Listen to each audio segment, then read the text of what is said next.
त्या घोड्यावर एक चक्कर टाकून म्हणलो त्याच्यात काही खोडी आहे का एवढं पाहतो तुझे पैसे देऊन टाक. काय हरकत नाही, वस्तू तपासून घ्यायलाच पाहिजे ना. मग त्यानं आपल्या पायातले खेटर तिथं काढले. हे खेटर इथं ठेवा म्हणजे आणि बसला त्या घोड्यावर. ते रेकी वगैरे होतं त्याच्यावर असं पाय घातलं. ते घोड्यात तजेलदार होतं. चक चक केल्यावर जो निघाला म्हणतात धड धड धड धड धड धड बराच लांब याने पाहिलं. मागून मागून तर धूळ पण दिसायला आहे.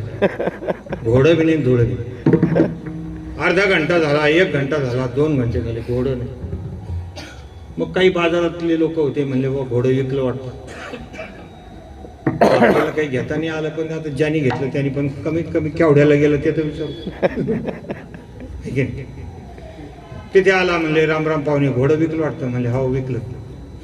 केवढ्याला गेलं म्हणले काही नाही ज्या भावात आलं त्या भावात गेलं. म्हणले काही नफा हे काय